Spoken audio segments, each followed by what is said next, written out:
Selamat datang kembali di channel Motivasi Sukses, Inspirasi Sukses dan Inspirasi Kehidupan. Apa kabar teman-teman semua? Ini adalah materi tentang kesuksesan dalam langkah pertama menuju impian besar. Kita sudah membahas beberapa video sebelumnya. Mudah-mudahan teman-teman semua sudah melihat dan mempraktekannya guna supaya teman-teman bisa dalam pencapaian tujuan-tujuan atau dalam impian-impian besar yang ada dalam kehidupannya selama ini belum terrealisasikan. Jadi perjalanan sebenarnya itu kita dalam menuntut visi. Jadi dalam perjalanan kehidupan ini kita harus memiliki visi dan keberanian dan ketekunan. Keberanian di sini tentu ada kriteria yang harus kita pertimbangkan dalam melakukan sebuah tindakan atau aktivitas. Kemudian tentunya ketekunan.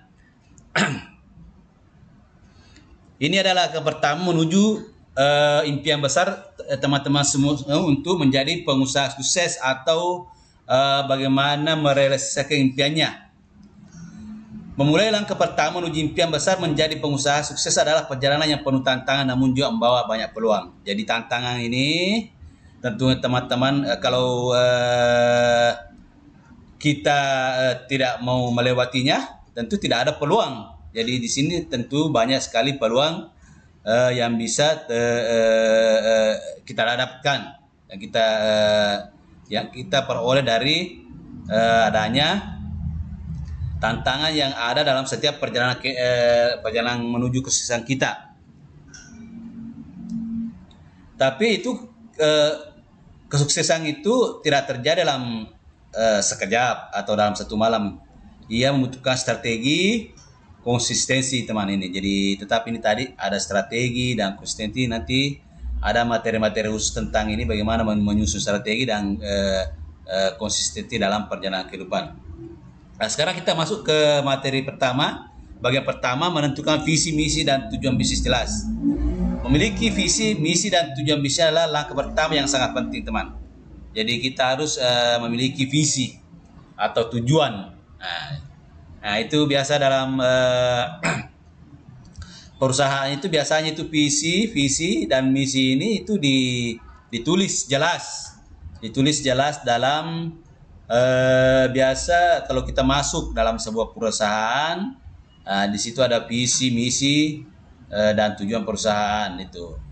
Misalnya visi Anda apa? Kalau visi pribadi atau tujuan pribadi itu kan ada. Nah, jadi harus diperjelas ini.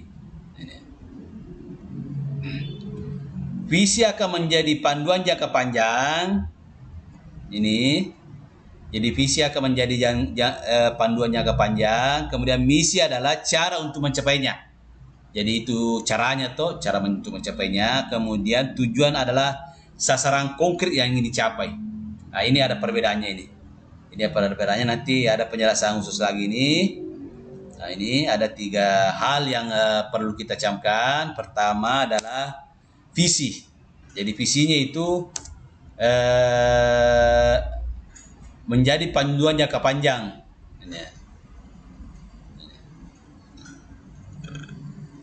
Kemudian misi, cara mencapainya.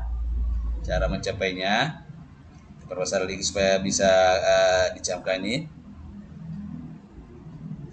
Dicatat ya teman-teman kalau Anda ingin lebih ini tidak ada salahnya kalau kita catat ini. Kalau ini sangat bermanfaat untuk perjalanan kehidupan kita, kehidupan bisnis dan usaha. Jadi 3 hal utama. Pertama visi, kita harus menentukan visi. Kemudian kita harus menentukan misi. Kita perbesar saja ya, supaya nampak jelas, tulisannya besar, biar teman-teman mengulang-ulang juga. Ada masalah kita salah ulang-ulang. Ini supaya terpatri di dalam alam bawah sadar kita ini. Jadi visinya teman-teman semua harus jelas, visi perusahaan jelas dan tujuan perusahaan harus jelas. Kadang-kadang kan visi itu hanya tersimpan di benak atau visi ya, ini tadi visi ini. Visinya itu tersimpan dalam benak, tapi kita harus ini tertulis ya. Nah, ini. Jadi ini harus tertulis besar ya. Jadi tertulis besar ini. Tertulis besar. Nah, besar ya. Bisa bayangkan teman-teman semuanya, sebuah iklan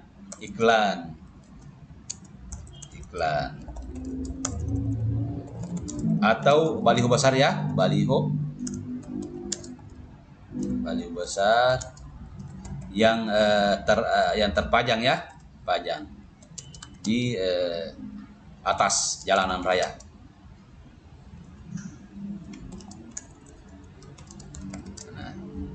Nah, seperti itu seharusnya, visi dan misi serta tujuan dipaparkan. Nah, begitu supaya selalu tertahan dalam benak. Ini ada dalam benak tujuan dan sebagainya.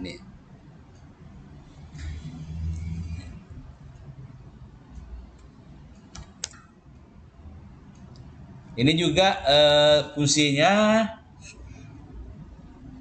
supaya semua elemen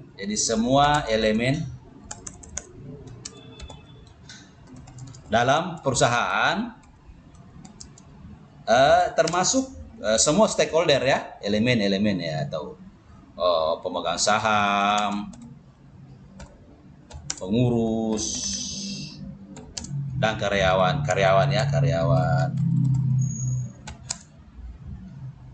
dan customer, pelanggan,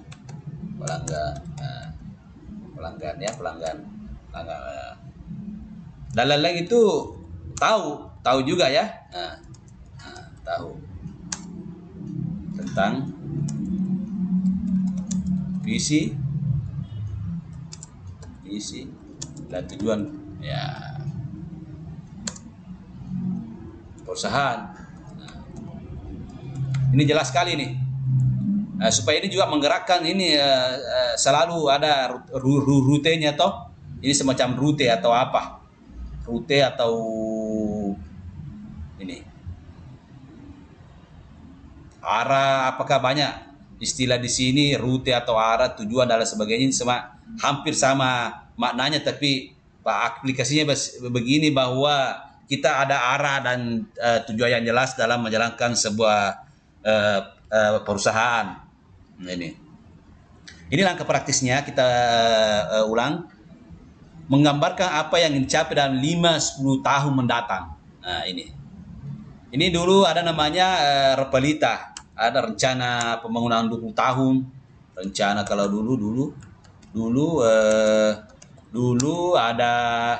dulu kita kenal, dulu ada namanya Repelita.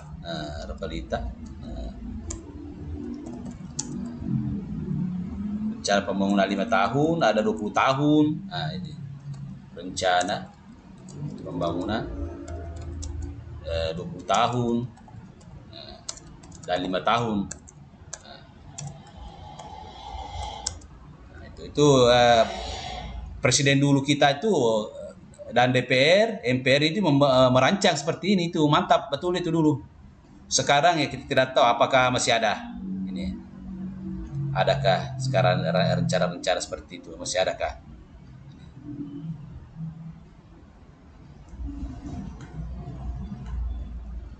Jadi harus menggambarkan 5 hingga 10 tahun.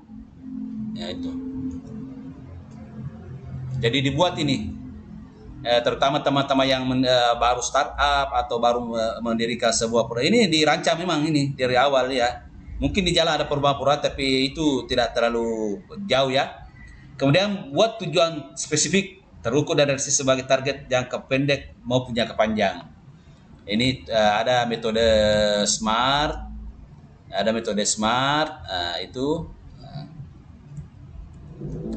ada metode SMART, itu ada biasa itu kita ada nanti ada penyebarannya seperti lain ini metode SMART untuk membuat hal-hal seperti ini ada metodenya, banyak metode, ini salah satu ya, ini salah satu metode ya. Ini kita ada studi kasus, kita lihat siapa yang muncul. William Tanujaya, Pendeta kemudian mulai keurusannya dengan visi besar memberdayakan UMKM. Jadi ini visinya. Ini. Dia ingin memberdayakan UMKM di Indonesia melalui platform digital agar mampu bersaing di pasar yang lebih luas. Jadi visinya itu memang luar biasa. Memang ingin membantu orang lain begitu. Dengan visi ini William membantu Tokopedia sebagai pelopor yang mendukung para pengusaha kecil menengah agar bisa menjangkau konsumen di seluruh dunia. Kita lihat sekarang bagaimana Tokopedia ini contoh bisa berkembang sangat sukses. Nah, ini saat ini Tokopedia. Hasilnya Tokopedia kini berkembang menjadi salah satu e-commerce terbesar di Indonesia dan terus berinovasi dengan visi dan misinya. Jadi ini ingin memberdayakan UMKM. Sekarang apa jadinya? UMKM banyak sukses melalui e-commerce Tokopedia. Nah, ini ada rekomendasi bacaan buat Anda semua yang ingin membaca, memperdalam lagi. Simon Sinek ini sudah Start with AI, ada di Gramedia juga ini.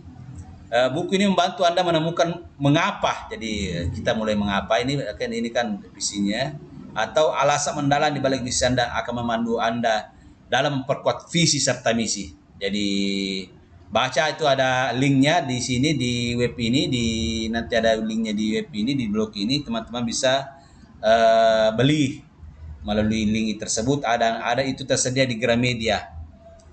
Ya. Nah, itu langkah pertama tadi. Jadi kita menuliskan, jadi ditulis. Jadi ini ditulis ya. Jadi dituliskan. Dituliskan. Nah, jadi dituliskan. Nah, visi dan misi Anda jadi tulis ya. Kemudian yang kedua, melakukan riset pasar untuk menemukan kebutuhan dan peluang. Jadi ini sebenarnya dua hal ini kalau ingin sukses. Apakah apa kebutuhan yang ada? Kita harus menemukan kebutuhan dulu, baru produk. Beda, jangan dulu produk, baru cari siapa yang butuh. Nah, itu bagus kalau kita riset dulu apa yang dibutuhkan oleh masyarakat saat ini.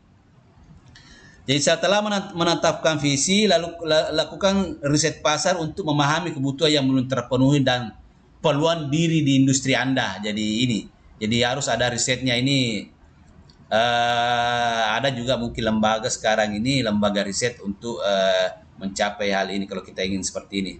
Riset pasar membantu mengidentifikasi siapa target audiens Anda, apa kebutuhan mereka, dan bagaimana produk Anda bisa menjadi solusi. Biasanya itu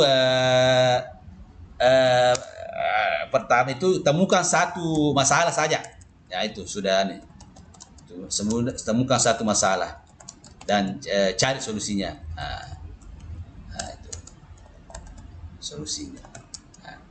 Nah, ini satu masalah. Ini saja ini, temukan solusinya kan nanti produk atau layanan. Ini sebenarnya ini sangat sederhana kalau bisa melakukan riset. Ini ada cara-cara risetnya, nanti juga ada bahkan di sini ada pelatihannya, riset, cara melakukan riset pasar dan sebagainya. Dan itu sederhana.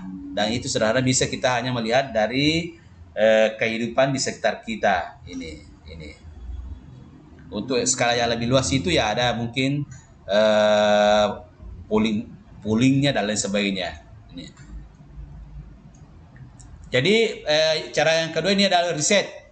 Riset ini tujuannya menemukan kebutuhan dan peluang. Jadi kalau tidak ada kebutuhan ya pasti gagal, tidak ada yang membeli peluang. Nah, ini. Nah, itu ada kisah itu, kisah ada sebuah cerita. Kita cerita sedikit, cerita marketing di tempat dikirim ke lokasi masyarakat yang tidak memiliki sandal. Sandal. Ini marketing ini. Jadi dikirim ke sana, ternyata ditemukan ada masyarakat yang tidak memiliki sandal. Ini. Nah, ada. Ini nanti jawabannya kita bagaimana hasil anunya itu, hasil penelitiannya ini. Apakah perusahaan akan apa rekomendasi marketing, apa rekomendasi tim. Nah, ini. Jadi apa rekomendasi tim yang dihasilkan, ya, apa hasil rekomendasinya, apa hasil tim yang dikirim. Jadi ini salah satu cara mengirim tim ke lokasi atau target pasar yang diharapkan, atau demografi pasar yang diharapkan ini. Nah, ini langkah-langkahnya kita masuk. Langkahnya nanti kita jelaskan ini. Langkah-langkahnya, gunakan survei WhatsApp turis online untuk mengumpulkan informasi dari calon pelanggan, analisa kompetitor untuk melihat kelebihan dan kekurangan produk atau layanan yang ada di pasar ini. Jadi mungkin teman-teman sudah ada yang berhasil menjalankan ini, ya tinggal disempurnakan saja. Nah, bagi yang baru, ini adalah metode yang dilakukan, yaitu survei kecil-kecilan tadi, mungkin di lingkungan kita, kemudian wawancara atau riset online. Riset online ini sudah bisa, bahkan mungkin sudah ada sekarang data penyedia hasil survei.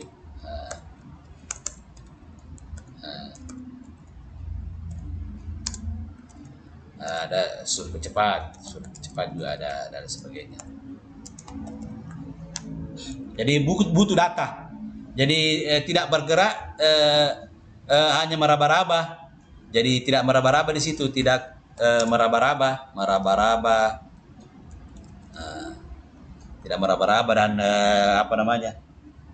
supaya menghilangkan juga terlalu banyak kerugian dari inovasi atau produk yang dibuat. Kemudian analisa kompetitor untuk melihat kekurangan. Pasti kita akan ada kompetitor dan sudah ada yang terlebih dahulu membuat produk atau layanan. Tapi sekarang kan ada namanya strategi blueprint. Sekarang ini sudah ada namanya strategi blueprint. Blue Ocean ya. Blue Ocean. Ada bukunya ini. Tinggal dinyontek. Teman-teman bisa baca saja, belum pernah baca ini, cuma pernah kayak di Gramedia itu baca-baca, tapi ini bagus sekali ini. Jadi bagaimana strategi Blue Ocean ini supaya tanpa persaingan. Jadi tujuannya ini tanpa persaingan. Itu. Jadi kita bagaimana caranya kita unik. Jadi kalau kita unik itu tidak ada persaingan. Nah, itu. Jadi ini langkah kedua teman-teman, melakukan riset pasar untuk menemukan kebutuhan peluang. Jadi kembali lagi, langkah pertama kita harus menentukan visi, misi, dan tujuan yang jelas. Jadi dicatat ini. Tidak boleh hanya dalam angan, dalam pikiran saja, harus dicatat. Ya, seperti besarnya tadi ini tertulis dalam baliho besar kalau perlu. Kemudian yang kedua, melakukan riset pasar. Melakukan riset pasar supaya produk dan layanan kita bisa menjangkau sesuai dengan sasaran target pasar yang kita sasar. Begitu. Studi kasus Hamasaki, pendiri Bukalapak, memulai bisnis setelah memahami potensi UMKM yang belum tergarap dengan optimal di Indonesia. Hamasaki ya, ini baru ya, ini pembunuh. Jadi ada survei-surveinya ini. Saki melihat bahwa banyak UMKM tidak memiliki akses mudah ke pasar yang lebih luas dan fasilitas e-commerce. Berdasarkan riset ini memberikan Bukalapak sebagai platform UMKM ini. Jadi dua contoh e-commerce tadi, Tokopedia. Kalau Tokopedia tadi ini visi besar, ini visi besar. Contohnya kemudian riset pasarnya atau pasarnya ini, Saki melihat bahwa UMKM ini belum memiliki akses. Jadi tentu di sana berarti ada kebutuhan di sini. Jadi kesimpulannya berarti ada kebutuhan ya. Nah, berarti di sini ada kebutuhan. Nah, ada kebutuhan yang akan dilayani. Nah, begitu. Jadi ada kebutuhan yang akan dilayani. Nah, ini. Jadi jelas Saki melihat bahwa UMKM tidak memiliki akses mudah ke pasar yang lebih luas dan memiliki fasilitas e-commerce. Berdasarkan riset ini, jadi riset. Nah, ini dia riset. Nah, ia mendirikan Bukalapak sebagai platform memberdayakan UMKM untuk dengan riset pasar yang baik, Saki mampu membangun Bukalapak menjadi platform yang berdampak besar. Dan ceritanya sekarang, kita tahu nih apa yang terjadi dengan Bukalapak ini sekarang berkembang dengan perkembangan yang sangat signifikan. Rekomendasinya ini Blue Ocean baru muncul. Chen ini penulisnya Chen Kim dan Rene Maubogner. Ini buku ini mengajarkan cara menciptakan pasar baru atau Blue Ocean dengan menawarkan nilai berbeda yang belum dimiliki pesaing. Jadi kita mencari nilai berbeda ya. Ini niche. Kalau niche-nya atau keunikan lah. Kalau disederhanakan menjadi 4 huruf ini unik ya. Unik saja supaya kita beda ya. Unik original. Unik juga bisa original ya. Original. Ini cara kedua, teman-teman. Jadi lakukan riset pasar untuk menemukan kebutuhan dan peluang. Ini contohnya Mas Saki dari Bukalapak. Ini adalah e-commerce kebanggaan Indonesia yang sangat berkembang.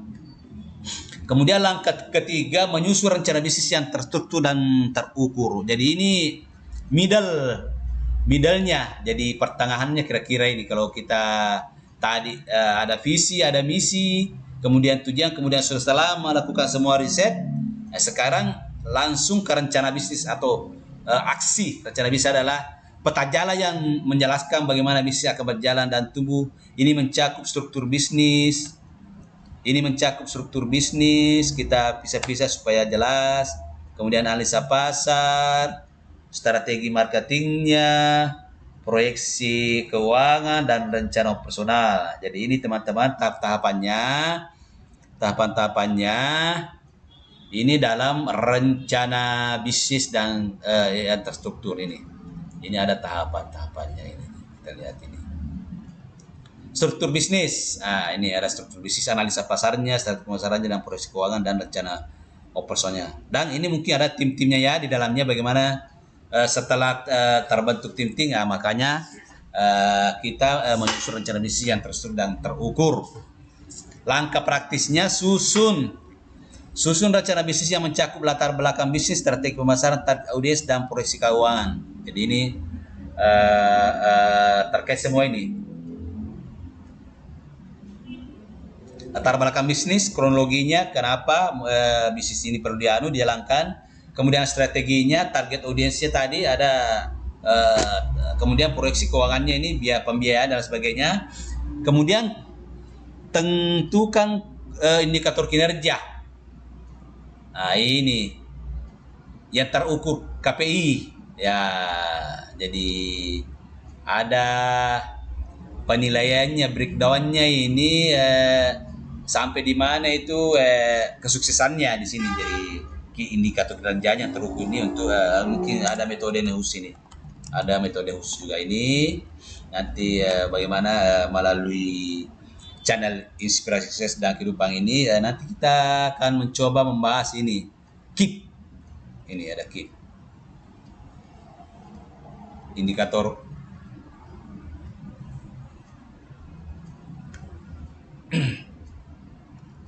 kemudian ini langkah praktisnya tadi kita ulang. Susun rencana bisnis yang mencakup latar belakang bisnis, strategi pemasaran, target audiens, dan proyek keuangan. Kemudian tentukan indikator kinerja yang terukur. Ini KPI ya namanya. Contoh lagi nih dari aplikasi lagi nih. Nadiem Makarim, pendiri Gojek, tidak hanya memiliki gagasan besar tapi juga menyusun rencana bisnis yang rinci. Jadi ini contohnya, yang mulai Gojek dengan modal terbatas namun fokus pada penyedia layanan transportasi berbasis aplikasi.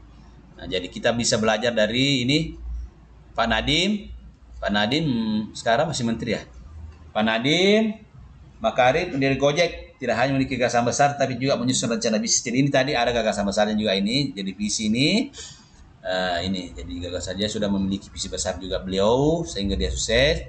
Kemudian memulai Gojek dengan modal terbatas namun fokus pada penyedia layanan transportasi aplikasi yang unik. Jadi ini rencana bisnis. Jadi apa rencanamu? Nah itu setelah menentukan visi tadi, menentukan visi misi tujuan, kemudian riset pasar, sekarang rencananya bagaimana, seperti apa langkah-langkah bisnisnya, strategi dan target ke depan itu. Dalam rencana bisnisnya Nadiem menetapkan tujuan jangka pendek seperti meningkatkan jumlah pengemudi. Nah ini contoh saja, kita bisa bela-bela ini supaya kita bisa aplikasikan. Misalnya tujuan jangka pendek seperti meningkatkan jumlah pengemudi. Ya ini jumlah pengemudi dan pengguna. Jadi Gojek ya sudah mengukir jumlah pengundinya berapa, targetnya, kemudian jangka panjang itu memperluas layanan ke sektor lain. Ini sekarang ini Gojek ini bukan hanya mengantar orang, barang dan sebagainya. Sekarang banyak sekali layanan yang di dalamnya yang diperluas di sektor lain ini. Ide kreatif dari Gojek mantap memang. Nah, dengan rencana bisnis yang terukur, Gojek berhasil berkembang pesat dan menjadi perusahaan unicorn. Nah, ini mantap. Nah, Gojek ya, ingat Gojek kalau Anda mau bepergian atau mau pesan layanan kendaraan. Rekomendasi bacaan Business Model Generation. Nah ini ada Business Model Generationnya. Ini ternyata ini ada jalannya. Bagaimana kita menetapkan rencana bisnis yang terukur. Ini Alexander ini kan Alex. Ini ada bukunya, dia Gramedia.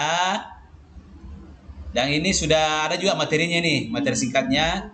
Buku ini memberikan panduan dalam merancang model bisnis inovatif yang membantu Anda dalam perencanaan bisnis dengan pendekatan visual dan praktis. Jadi ini sangat praktis metodologinya. Itu diajarkan di sini di buku ini. Itu sudah ada pembahasannya juga, ini ringkasannya. Teman-teman bisa mendengarkan videonya juga. Ini udah videonya juga. Bagaimana bisa membangun atau menyusun rencana bisnis yang terukur dan terstruktur. Jadi ada kan juga itu ungkapan bahwa mulailah dengan sebuah rencana. Ya, ini.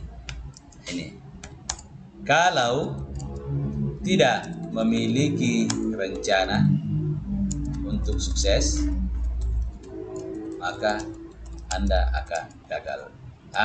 Itu jadi ada rencana untuk suksesnya, itu tadi ada terukur. Jadi ada terukur itu tujuannya. Misalnya kalau Gojek ini jumlah pengemudi dan pengguna ini. Contohnya ini ya. Contoh ini jumlah pengemudi dan pengguna ini ya. Itu salah satu rencana yang terukur seperti itu. Kalau tidak ada rencana ya pasti gagal lah begitu. Artinya ini tidak ada tujuan, larinya kemana-kemana, ke kiri kanan, tidak tahu arah dan perjalanan bisnisnya begitu. Itu yang ketiga teman. Yang ketiga ini menyusun rencana bisnis yang terstruktur dan terukur. Yang kedua tadi adalah melakukan riset pasar. Yang pertama adalah visi. Visi Anda harus jelas, misi Anda harus, tujuan Anda harus jelas. Yang kedua, melakukan riset pasar untuk menentukan kebutuhan dan peluang atau target pasar Anda. Yang ketiga, sekarang melakukan aksi dengan rencana bisnis. Melakukan aksi dengan rencana bisnis, dibagi-bagi ini terstruktur dan terukur. Nah, contohnya ini sudah sukses Gojek. Ini caranya, kita pendekatannya melalui bisnis model generation.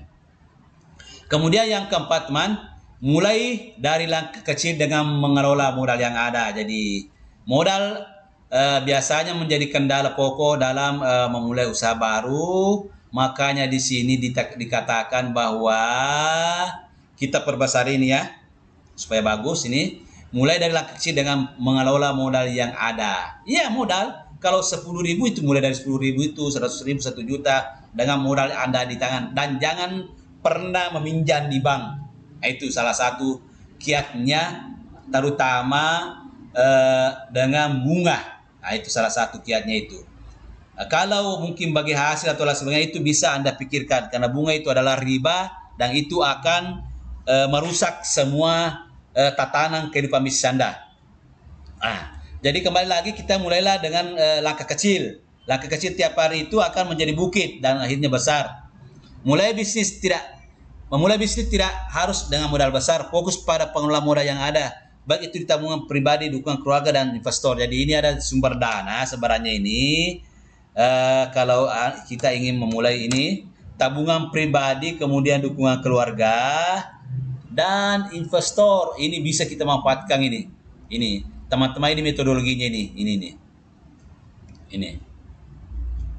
Jadi kalau kita sebenarnya punya ide bagus, ini kita tawarkan kepada investor ini, insya Allah akan kita dapatkan ini. Masa ini ada keluarga dan investor, teman dan teman relasi bisnis ya ini.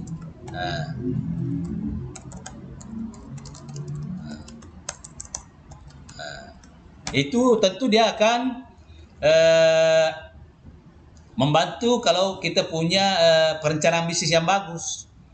Nah, sekarang ini investor ini sudah ada namanya aplikasi burung dana. Ini manfaatkan ini teman-teman, ini aplikasi burung dana ini. Anda tidak perlu lagi berhubungan lagi dengan bunga. Jadi bunga atau bank ini. Jadi tidak perlu lagi meminjam di bank. Ini.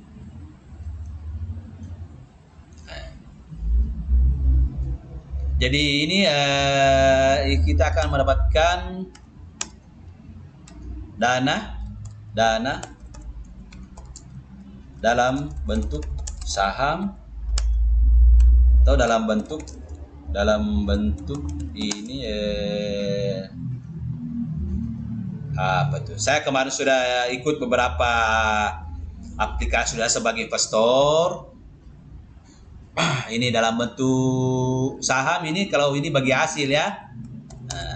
Bagi hasil dalam bentuk apa ya? Ada dua, pokoknya ini kalau ini per siklus proyek. Ini. Jadi siklus proyek saja. Misalnya ada proyek pembangunan.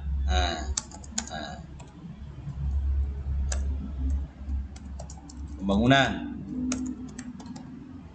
atau proyek barang, proyek pengadaan. Itu.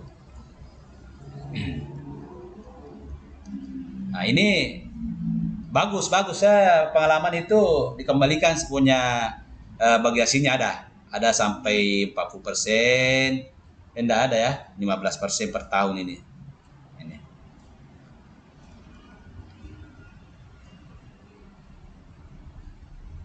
Nah, di sini kita hanya menyiapkan proposal ini. Jadi kita menyiapkan proposal yang bagus ya. sesuai dengan proyeksi. Proyeksi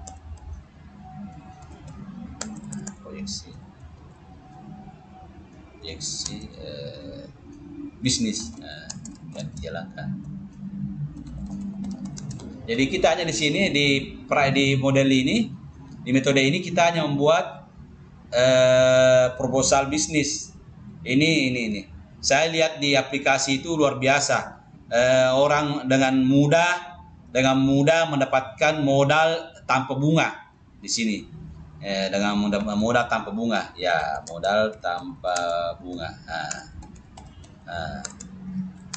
Jadi ini bunga kan sama dengan beban. Beban. Di sini tidak ada bunga, tidak ada beban.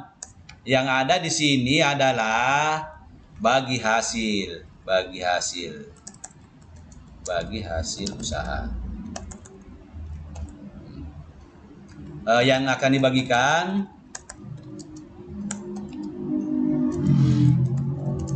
per bulan atau 3 bulan tergantung anunya atau per dan sebagainya. Dan setelah selesai proyek. Jadi ada 2 metode itu. Ada yang dibayar per bulan, per 3 bulan dan lain sebagainya. Dan setelah selesai proyek.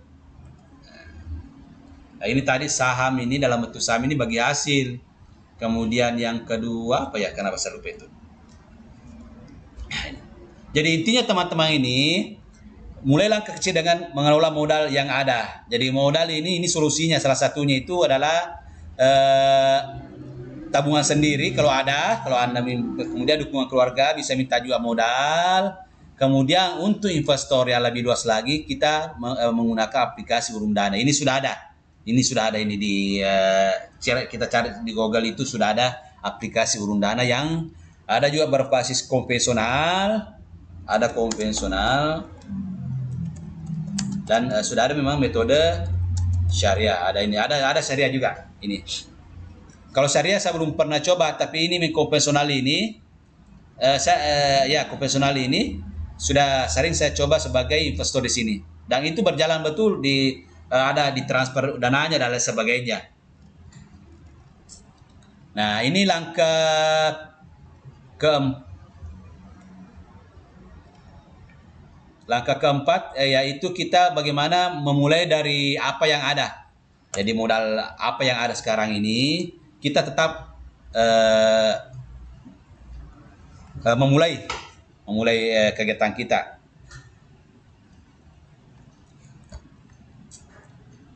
Langkah praktisnya mulai bisnis dengan skala kecil lalu mengembangkan seiring bertambahnya keuntungan. Jadi semakin semakin lama semakin untuk kita kemudian kita kembangkan sesuai dengan kemampuan yang ada.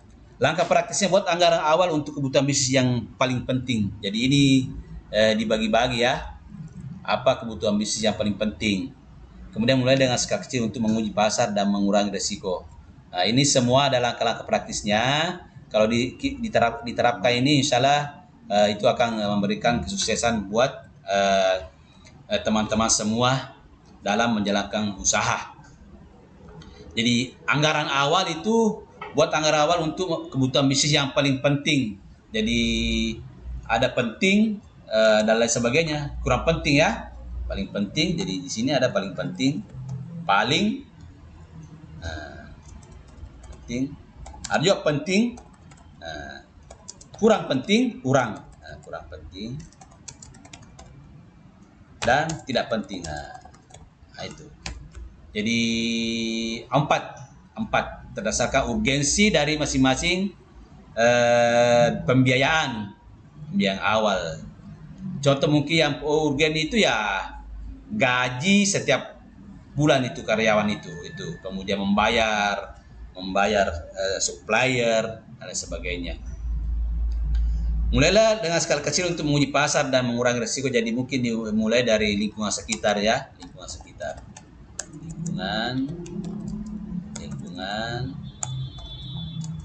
RT. Nah, jadi berkembang jadi kemudian desa, kemudian kelurahan atau kabupaten, provinsi, kemudian seluruh se-Indonesia. Nah, kalau beriklan ini targetnya diperkecil, targetnya dipersempit saja, dipersempit. Nah itu. Kalau kita beriklan, nah itu targetnya dipersempit saja supaya cost-nya tidak terlalu besar begitu. Ini ya. Jadi langkah praktisnya buat anggaran awal untuk kebutuhan bisnis yang paling penting apa, misalnya penting, kurang penting, tidak penting itu dicatat ya, supaya terarah. Ini kan nanti sudah ada juga direktur keuangannya ini yang orang-orang yang tahu masalah keuangan. Kemudian mulai dengan skala kecil untuk menguji pasar dan mulai risiko lingkungan, RT desa, keluarga, kabupaten se-Indonesia, dan ya mungkin seluruh dunia kalau global ya. Kalau berkembang ini sudah skala global begitu ya.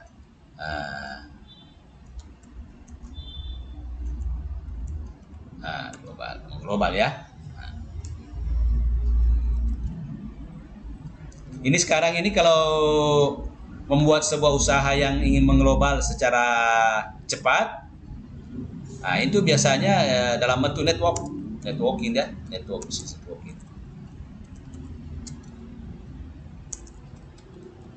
Networking ya. Nah, ini bisnis dari mulut ke mulut. Nah ini cepat penyebarannya ini biasanya ini kalau dan umumnya begitu ini. Bisnis networking supaya bisa viral kemana-mana, produk dan usaha yang ditawarkan, tapi harus sesuai dengan regulasi sesuai regulasi. Kalau di sini di Indonesia ada namanya APLI dan AP2LI itu ya. Ini adalah dua asosiasi yang membawahi penjualan langsung di Indonesia, teman-teman ini. Khusus di Indonesia. Ini langkah kelima tadi ini apa? 4. Langkah kecil dengan mengelola modal yang ada. Kemudian ini langkah praktis. Studi kasus Khairul Tanjung. Kita jempol buat beliau, Pak Khairul. Pengusaha sukses dan banyak menginspirasi. Kita perbesar namanya. Memulai bisnis dari nol dengan modal yang terbatas, yang mulai dengan usaha kecil menjual peralatan fotokopi dan perlengkapan. Itu ada kisahnya di YouTube. Kita bisa nonton dan baca, ada juga bukunya. Dari keuntungan yang diperoleh, Khairul kemudian memperluas bisnisnya ke sektor lain hingga kini menjadi CT Corp yang mencakup bisnis kecil, media dan perbankan. Apa jadinya sekarang ini? Hanya memanfaatkan dengan modal yang ada. Nah itu ada kisahnya. Itu waktu kuliah itu dia sudah belajar mengembangkan bisnis fotokopi. Nah itu tanpa itu fotokopi. Langkah kecil yang ia ambil dengan pengelolaan modal yang baik menjadi fondasi kesuksesannya. Jadi itu di awal memang sudah mulai seperti itu. Jadi langkah kecil itu ya diambil. Rekomendasi bacaannya untuk memperluas wawasan, The Lean Startup Eric Rice. Ini sudah ada linknya juga kalau teman-teman mau belanja. Buku ini mengajarkan cara memulai bisnis dengan model yang hemat biaya dan mempercepat pertumbuhan bisnis melalui pengujian pasar. Jadi ini bukunya supaya bagus perkembangan bisnisnya ini, bagaimana cara membuat langkah-langkah bisnis dengan hemat biaya, ini sudah dipaparkan di sini. Ini saya juga belum baca bukunya teman-teman, tapi kalau teman-teman yang berminat silakan. Kemudian yang kelima, membuat tim yang solid dan mengembangkan keterampilan kepemimpinan. Jadi dua hal di sini yang ditekankan di sini, yaitu tim yang solid dan kepemimpinan. Jadi bagaimana Anda menjadi seorang pemimpin. Ini membangun tim yang solid adalah kunci dalam menjalankan bisnis pemimpin bisnis harus memiliki keterampilan kepemimpinan yang baik agar mampu menginspirasi, mengarahkan, dan memotivasi timnya untuk mencapai tujuan bersama. Sekarang ini banyak buku-buku kepemimpinan. Kalau yang saya sarankan itu dari Anthony Robbins ya, mungkin di sini nanti ya. Apa di sini? Oh, Leader It. Jadi Simon Sinek ya. Anthony Robbins kalau masalah kepemimpinan, nah itu biasa cukup bagus. Ini. Membangun tim yang solid adalah kunci dalam menjalankan bisnis. Jadi perlu tim. Kita kan tidak bekerja sendiri, namanya perusahaan, ada tim sukses yang ingin menyelesaikan tujuan-tujuan perusahaan. Pemimpin bisnis harus memiliki keterampilan kepemimpinan yang baik agar mampu menginspirasi, mengarahkan, dan memotivasi. Jadi ada penekanan di sini, mampu menginspirasi, ya, mengarahkan, dan memotivasi. Jadi 3 hal kunci di sini untuk mencapai menjadi pemimpin yang sukses: menginspirasi, berbesar, mengarahkan,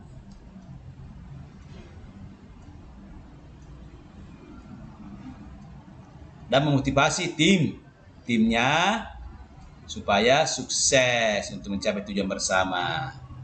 Jadi ini kalau mau jadi pemimpin harus mampu menginspirasi.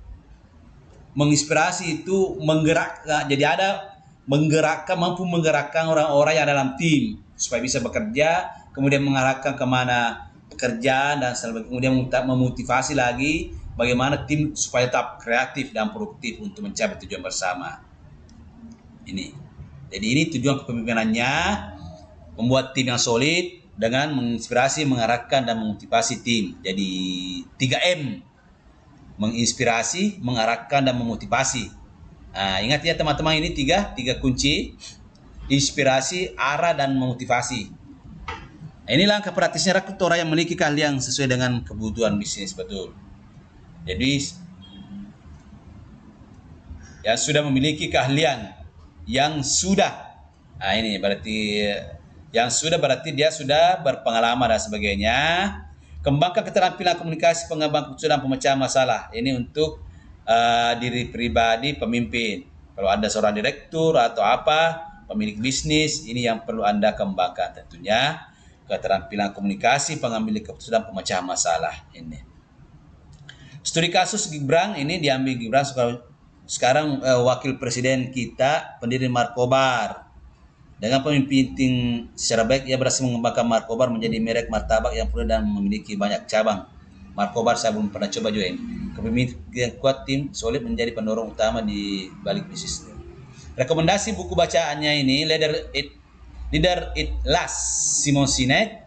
Ini juga sudah ada bukunya, teman-teman bisa baca dan beli. Mengajarkan bagaimana pemimpin yang baik dapat menciptakan lingkungan yang mendukung untuk tim dan mendorong mereka untuk mencapai kinerja maksimal. Ini beli ya teman ini supaya bagaimana menjadi seorang pemimpin yang menginspirasi, memotivasi, dan mengarahkan. Ini ada juga itu kalau kepemimpinan itu bukunya Anthony Robbins. Kalau beliau itu Anthony Robbins ya, bagaimana tulisannya itu Robbins ya, Robbins ya, Anthony Robbins. Itu buku-buku kepemimpinan itu jadi bestseller juga. Silakan teman-teman pilih sendiri. Jadi langkah kelima, membuat tim yang solid dan mengembangkan keterampilan kepemimpinan. Jadi dua hal itu sambil membangun tim, kita juga mampu mengembangkan kepemimpinan secara pribadi. Kemudian langkah keenam, terus belajar dan tingkatkan diri, teman. Ini tujuannya pembelajaran ini supaya ada peningkatan diri dari segi keterampilan dan skill. Pengusaha sukses tidak pernah berhenti belajar. Mereka selalu mencari cara untuk meningkatkan pengetahuan, baik melalui buku pelatihan atau belajar dan dari pengalaman. Ini. Nah, di atas tadi sudah ada beberapa buku teman-teman yang wajib Anda miliki kalau saya sebagai seorang pengusaha. itu wajib Anda miliki. Kita lihat yang pertama tadi, buku tentang visi Start with Why. Ini teman-teman yang harus Anda miliki. Start with Why. Kemudian masalah riset pasar, Blue Ocean. Ini mantap, bisa Anda baca. Kemudian yang ketiga, Business Model Generation. Ini. Yang keempat ini, langkah kecil. Bukunya The Lean Startup. Nah, ini. Kemudian yang kelima, membuat tim yang solid itu, teman-teman, Leader It Last. Nah, jadi leadernya itu makan, nanti terakhir dia makan. Ini. Kemudian terus belajar dan tingkatkan diri, itu The Seven Habit People. Ini bukunya yang teman-teman perlu miliki, bahkan wajib kalau ini menambah pengetahuan. Silakan langkah praktisnya, sisihkan waktu untuk membaca buku atau mengikuti pelatihan relevan buat daftar keterampilan atau pengetahuan baru yang ingin Anda pelajari. Jadi ini ada rencana pengetahuan ya. Ini ada rencana pengetahuan ya. Rencana pengetahuan. Iya. Saya ini banyak rencana tapi belum terrealisasi. Banyak sekali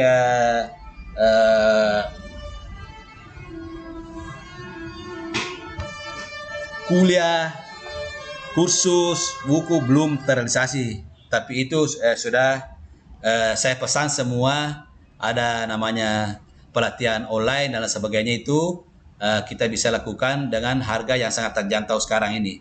Ada pelatihan online, pelatihan atau kuliah online dengan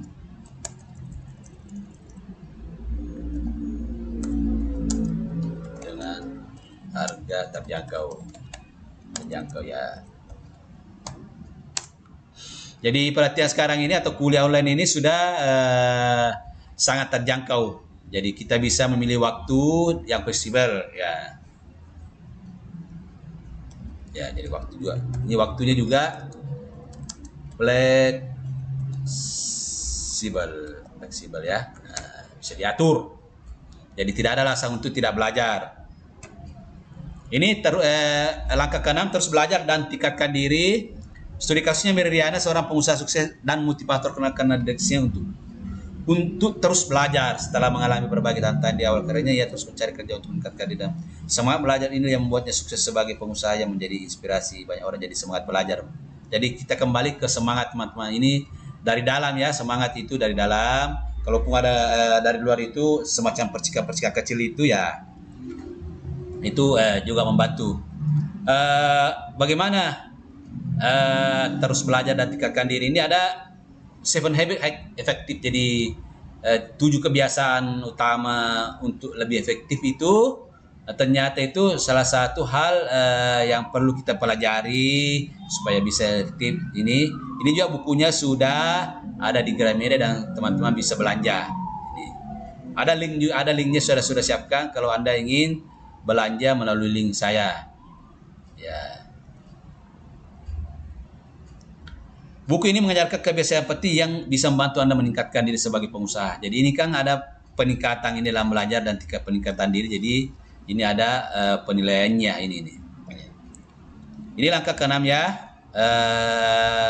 Terus belajar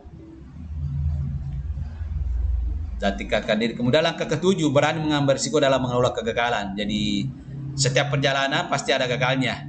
Ini setiap episode, setiap tahapan ada kegagalannya. Nah, cuma bagaimana caranya kita belajar dari kegagalan ini. Resiko adalah bagian dari perjalanan bisnis. Pengusaha sukses bukanlah orang yang menghindari risiko, tapi mampu mengelolanya dengan baik. Jadi kalau kita pengusaha sukses, kita tidak menghindari risiko, tapi kita harus kelola risiko itu dengan baik. Begitu teman-teman pengusaha. Langkah praktisnya, lakukan analisa risiko sebelum mengambil keputusan besar. Belajar dan kegagalan, buat strategi baru dan terus maju. Jadi ada namanya risk control atau apa ya ini. lakukan analisa risiko sebelum mengambil risiko, ya, kontrol risiko ya. Ya, kontrol risiko ini pakai kaya. Jadi risiko terukur begitu kira-kira. Kemudian belajar dari kegagalan, buat strategi baru dan terus maju. Jadi kalau ada gagalnya ya kita pelajari lagi, kita belajar lagi di sini, di mana letak gagalnya, apa yang perlu diperbaiki, dan lain sebagainya. Di sini mungkin apa yang perlu ditingkatkan dan ditinggalkan.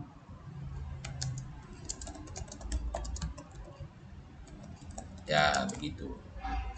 Jadi hal-hal yang perlu ditingkatkan dan hal-hal yang perlu ditinggalkan. Ini kayaknya ada, kita bisa hukum Pareto ya. Hukum Pareto. Katanya 20 80. Nah, itu ada istilah 20 80 atau 10 20. Silakan 10 90. Silakan teman-teman cari bukunya, juga ada itu namanya hukum Pareto. Jadi 20% usaha itu menghasilkan hasil 80%. Jadi ini contoh 20%.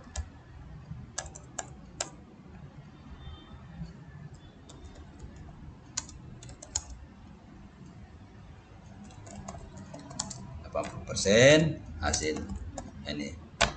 Nah, ini contoh juga, ini mungkin video ini nanti yang jadi viral ini, di antara 20 video itu ada 100 video, ada yang 20 yang viral. Nah, ini di antara 100 video ada kemungkinan 10 atau 20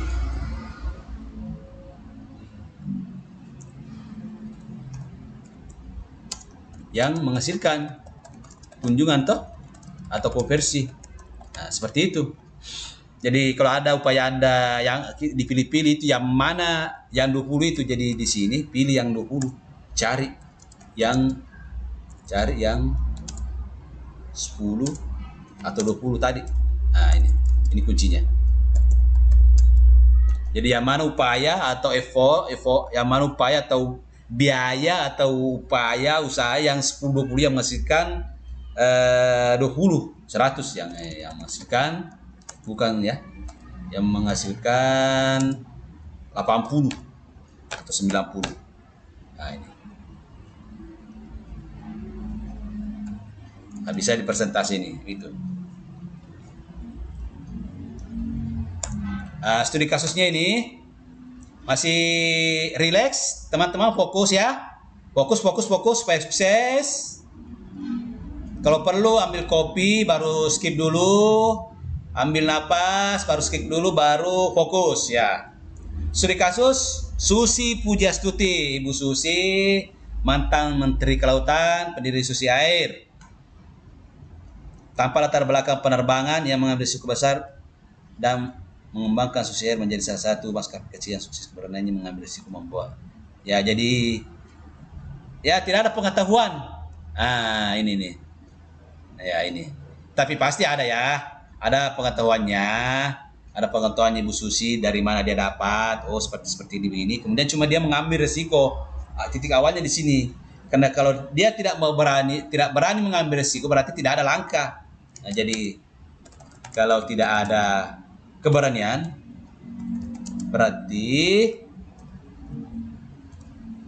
tidak ada tindakannya, tidak ada langkah tidak ada langkah kegiatan tidak ada langkah, begitu, jadi tidak sukses begitu. Itu sebenarnya kalau karena Ibu Susi berani mengambil resiko di awal tadi, bahwa dia ingin menjalankan sebuah bisnis penerbangan.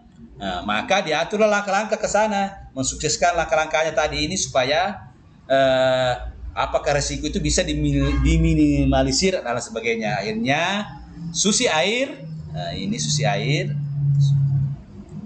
bukan susu ya, ini bukan Susi Air ya.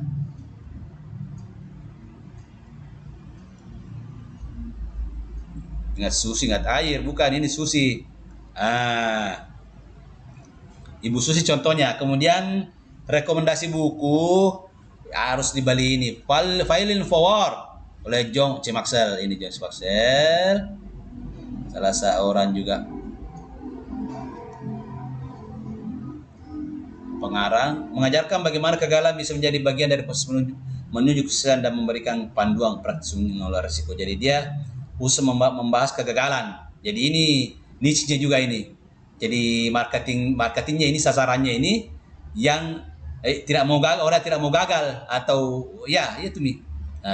Ternyata begitu ya, dalam buku juga.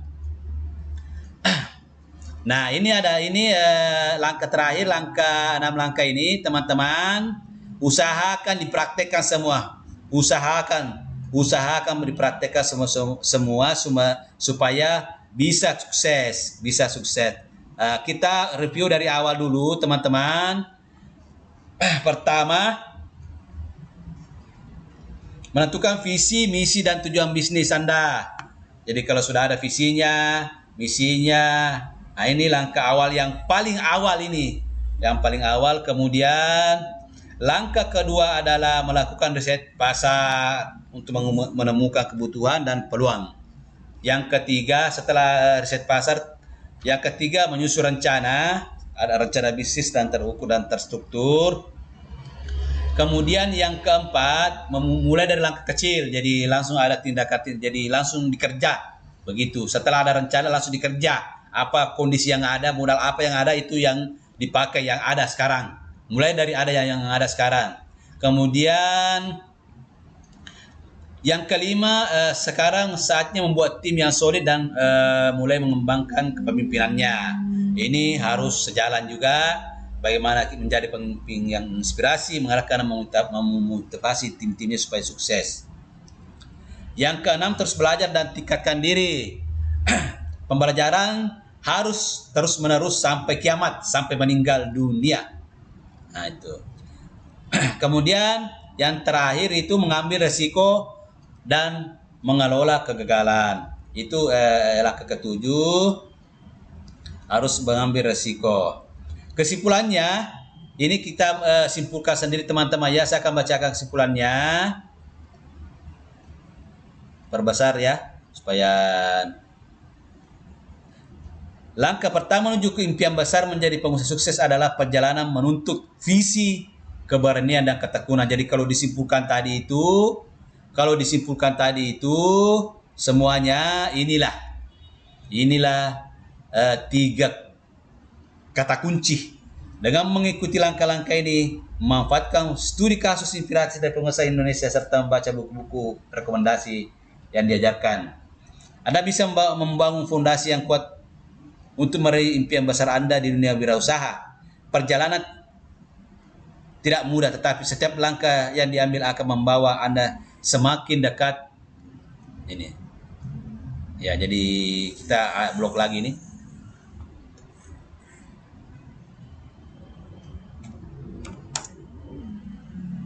Ini kesimpulannya teman. Jadi kita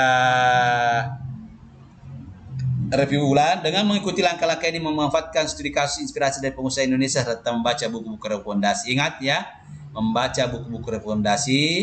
Jadi ini tadi langkah awalnya adalah visi, keberanian, dan ketekunan. Kalau tidak ada ini tidak mungkin berhasil ini teman, ini pasti. Kemudian Anda bisa membangun fondasi